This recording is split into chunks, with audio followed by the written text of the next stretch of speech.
Hola. ¿Ustedes qué creen que va a pasar dentro de poco? ¿Qué vamos a hacer acá? De a uno, levanta la mano, dime. Vamos a leer. ¿Tú qué dices? Ver videos. Ver un video. ¿Alguien tiene una respuesta distinta?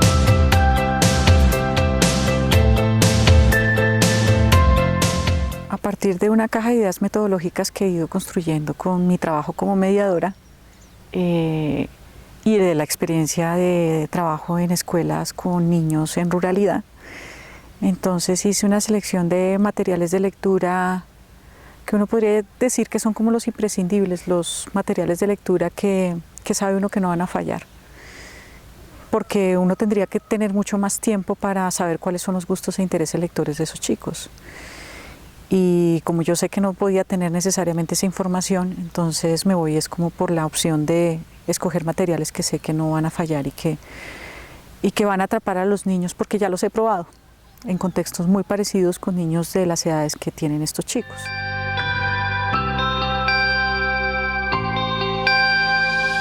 Creo que la buena literatura es aquella que alcanza precisamente a atrapar a cualquier niño. Y en esa medida, por ejemplo, el libro álbum como género, traigo algunos libros álbum, logra precisamente por ese nivel de relación entre el texto escrito y la imagen, logra llegar a los más pequeños, pero también se convierte en un reto para los más grandes. Traje también algunas cosas clásicas sin nada de ilustración, entonces traje un libro de León Tolstoy, un cuento que se llama El león y el perrito, que es uno de los cuentos favoritos de mi hija. Al pasar ese año, el perrito se enfermó y cuando a veces uno se enferma y se murió. El perro se murió. El león dejó de comer. Y es de esas historias duras, fuertes, tal vez de una temática que uno diría, pero un niño de 5 años, porque vamos a hablarle de la muerte de un niño de 5 años. Con toda razón creo que es necesario tocar esos temas para que los chicos tengan como un contacto directo como con la vida real y que se puedan abordar esos temas que Fanuel Anán Díaz habla de los libros perturbadores, ¿no? de esas lecturas que a veces ponen un poco el dedo en la llaga. Entonces traje de todo, traje libros con humor, de temas escatológicos que además son como muy apropiados para ciertas edades. Traje los libros, las lecturas favoritas de mi hija, los libros que a mí me encantan, que sé que los voy a leer con pasión. Entonces es una selección como muy pensada en que las lecturas no van a tener, digamos, ningún pierde y van a poder atrapar a los chicos de todo.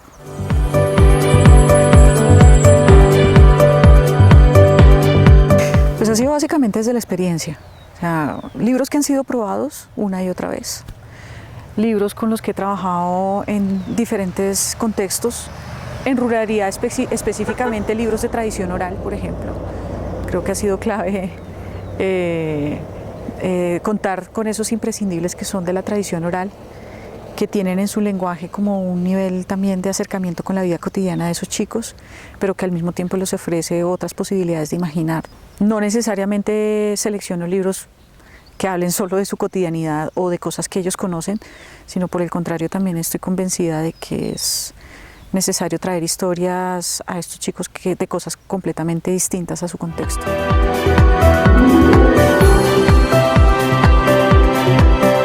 Pues como poner en juego varias estrategias. O sea, la lectura en voz alta es una estrategia que se presta para muchas cosas. Entonces, traigo opciones, pero nunca traigo cosas como completamente planeadas. Entonces traje el Kamishibai, que por supuesto sí estoy segura que lo voy a utilizar, que es un dispositivo de lectura traído de Japón. Kamishibai.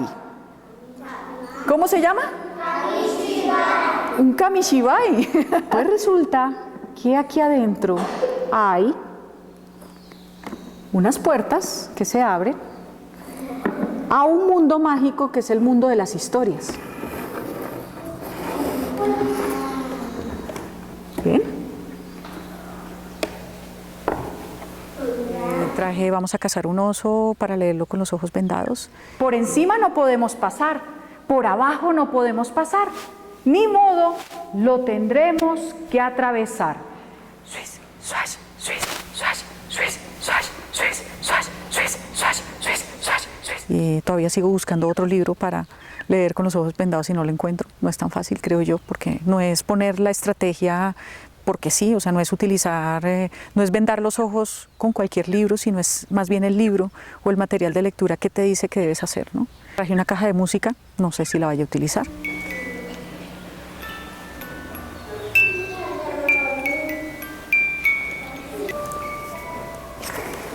Elisa se sentó bajo el árbol a leer. Las hormigas caminaban, las mariposas volaban, brillaba el sol. Llegaron las nubes y comenzó a llover. Traje una especie de instrumento musical que imita el sonido de los grillos y tengo una historia de Arnold Lobel sobre grillos. Pronto habían no 3, 10 grillos. 10 grillos haciendo música. Y entonces yo voy a hacer la música y ustedes van a hacer de ratona. ¿Listo?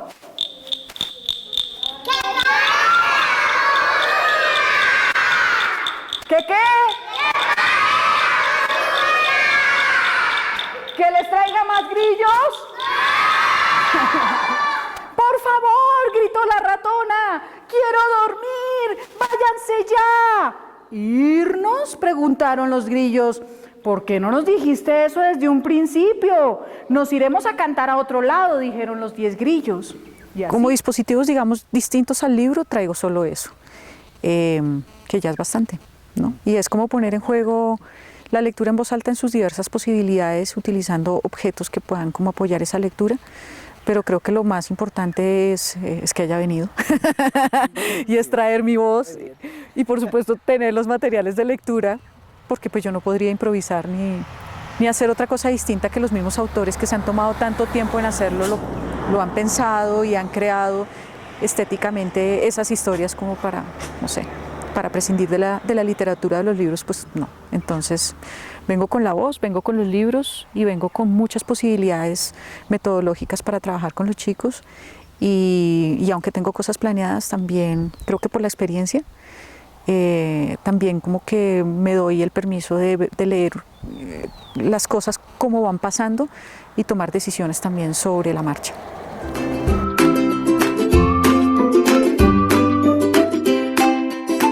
O sea, yo sé que si voy a leer Vamos a cazar un oso, tengo 2 o 3 opciones.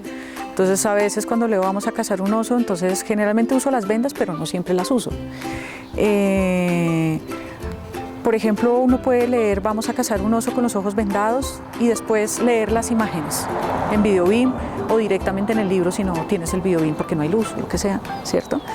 Y después puedes cantar la canción de Vamos a cazar un oso, depende de qué tanto se facilite el contexto y los chicos qué tanto también estén atrapados con la lectura. Entonces, Vamos a cazar un oso podría leerlo 3 veces de 3 maneras distintas y estoy segura que en las 3 veces estarían completamente conectados.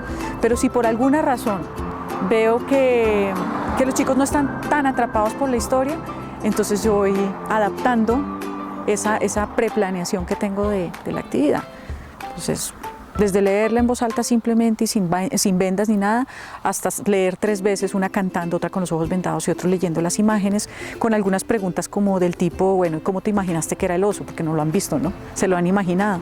Y cada oso imaginado por los chicos, cada niño imagina un oso completamente distinto. Es un poco indagar también en esa posibilidad que tienen a través de la venda de construir la historia como si fuera una película, ¿no? Como en cine. ¿Quién vio un oso de color blanco? Levante la mano. ¿Blanco? ¿Quién lo vio blanco? ¿Quién vio? Baje la mano. ¿Quién vio un oso de color café? Levante la mano. Café. Baje. ¿Quién vio un oso de color negro? Levante la mano.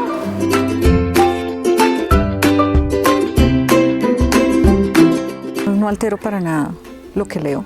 Creo que un lector en voz alta es precisamente un intérprete y el libro es como una partitura. Y en esa medida, pues creo que un músico serio tampoco se pondría a improvisar sobre la partitura de alguien que se ha tomado el trabajo de hacerlo bien, ¿no? De crearlo por muchos años y de estudiar y formarse para eso.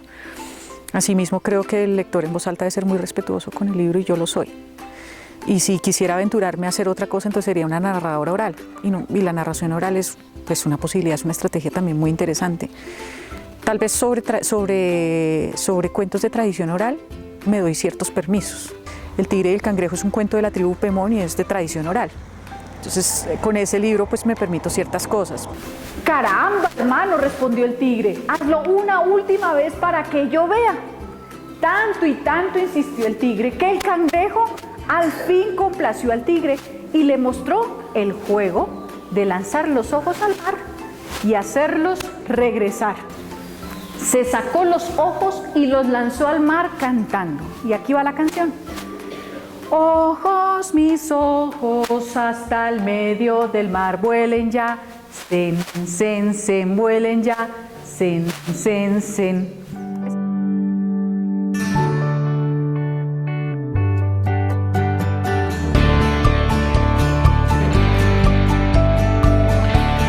Sí hubo variaciones, porque creo que tampoco venía con nada demasiado planeado. Y no con eso quiero decir que planear no sea importante, planear es muy importante.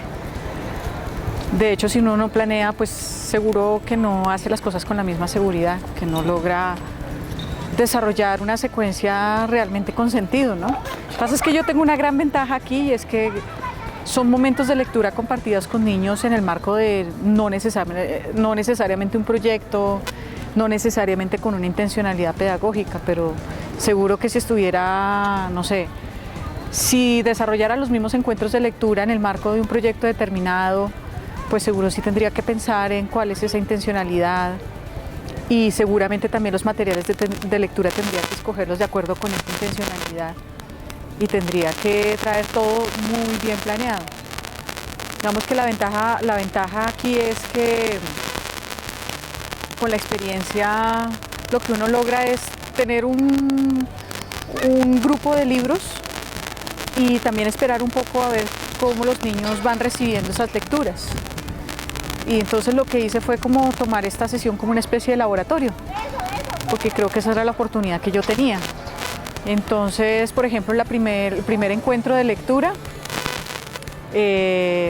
salieron bien las cosas, pero de todas maneras sí siente uno que hasta ahora está arrancando, que hasta ahora está calentando motores, entonces como que no es igual con el segundo grupo y ya con el tercero digamos que es completamente distinto. Cada grupo igual es distinto, pero quiero decir, cuando uno arranca pues está como más en frío y a medida que va avanzando el tiempo pues uno va logrando como encontrando también como cierta confianza en uno mismo, pero también en lo que hace y en los niños que están recibiendo lo que uno les propone. Entonces, por ejemplo,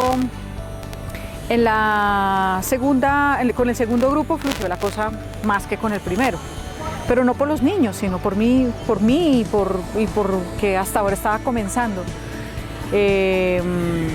Eso hizo que cada una de las sesiones fueran completamente distintas. Con el tercer grupo fue ya prácticamente como eran más grandes, les hablé como de manera más clara en que la lectura podía hacerse de diferentes modos y entonces les ofrecí como alternativas. O sea, prácticamente ya tenía tanta confianza que estaba más como en la onda de las alternativas, entonces les mostré cada una de las alternativas. Este es el kamishibai, y esta es la cajita de música, este es un instrumento musical, el libro es una tecnología y mínimamente necesito el libro para leer en voz alta. Entonces como que eso se dio de manera mucho más natural, como más tranquila.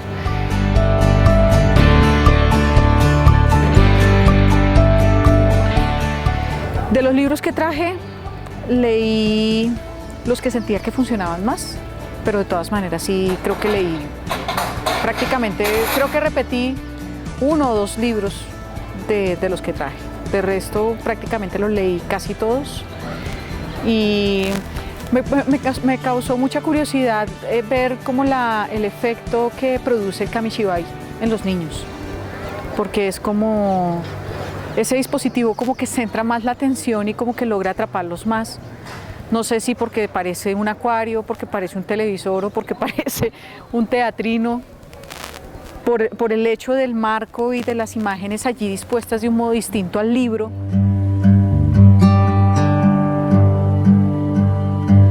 Por un lado está como creo que en general los niños de la ciudad están como más estresados, más prisioneros del espacio, de la cotidianidad, como a veces uno lo siente que tiene muchas más resistencias frente a lo que le propone el profesor.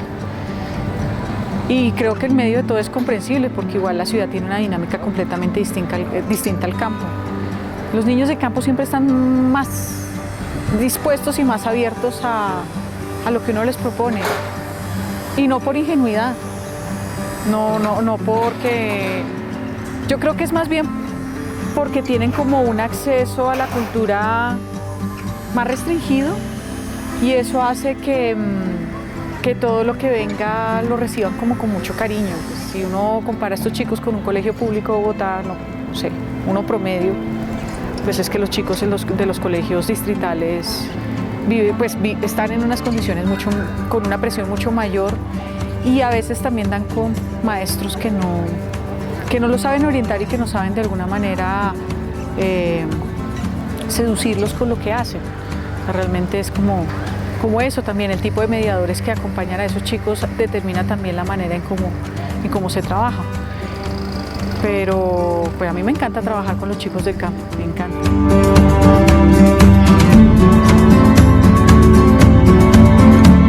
O sea, la obra funciona y la literatura de calidad, como les contaba esta mañana, es capaz de llegar a niños muy pequeños o a niños más grandes.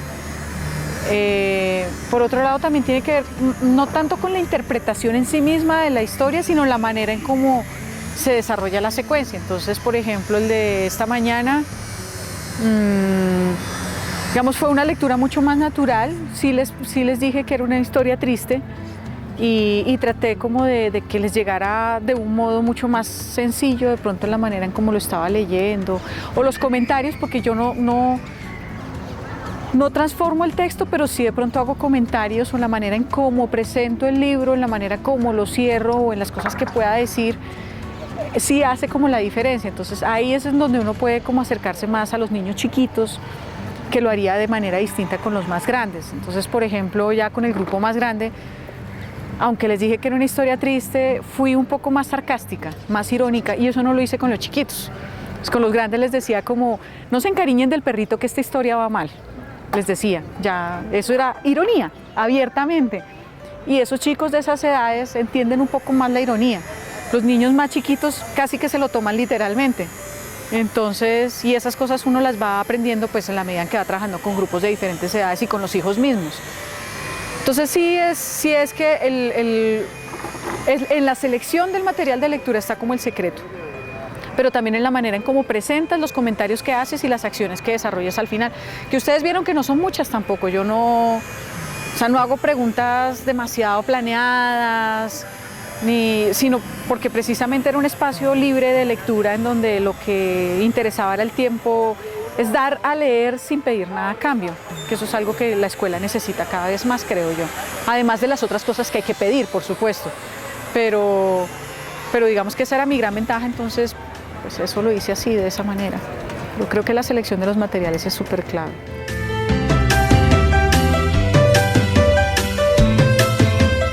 Lo que hay que hacer es una lectura muy atenta de cada libro. Y aunque en principio cada libro podrías leerlo, simplemente leerlo, como le dije a los niños del último grupo, lo mínimo que uno necesita tener es una voz y es un texto escrito para poder leer en voz alta. De ahí para allá va uno encontrando como ciertas cosas que pueden, como aditamentos con los que uno puede ir jugando a la medida que va leyendo en voz alta. Pero es el mismo libro el que le dice a uno qué hacer. Entonces, no es utilizar una estrategia por utilizarla. Entonces, si tenemos una caja de música, pues la caja de música no va con otro libro, sino con ese, porque hace parte como el descubrimiento de esos materiales de lectura como lectora. O sea, yo soy la que descubro esos materiales de lectura y entiendo que una historia puede estar acompañada de música. Pues evidentemente la historia de los grillos era perfecta para trabajar con el instrumento que hacía el sonido del grillo, que vamos a cazar un oso por ser una historia con estructura de retahíla, que sucede en diferentes escenarios, que tiene un montón de onomatopeyas, hace que sea posible trabajar con las... en los ojos de los niños, porque pueden casi que construir esos escenarios, esos personajes como si fuera una película. Entonces, es algo que yo no podría explicar, o sea, pero sí estoy segura de que nada de lo que uno haga debe hacerse por fuera del libro, sino es solo el libro el que te va diciendo como esas posibilidades de uso como de esos otros objetos o de esas otras maneras de leer, de acompañar esa lectura con otras cosas. Pero no, pues no es tan fácil responder esa pregunta. Creo que la respuesta es, si tú eres un buen lector, si tú mismo te formas como lector, vas a tener siempre en tu cabeza una posibilidad distinta de trabajar ese material sin que se convierta en pirotecnia, ¿no? No es un tema de hacer por hacer y entonces voy a vendar los ojos porque quiero probar esa estrategia. No, es el libro el que me permite hacer ese tipo de conclusiones y poder poner como en escena ese tipo de cosas.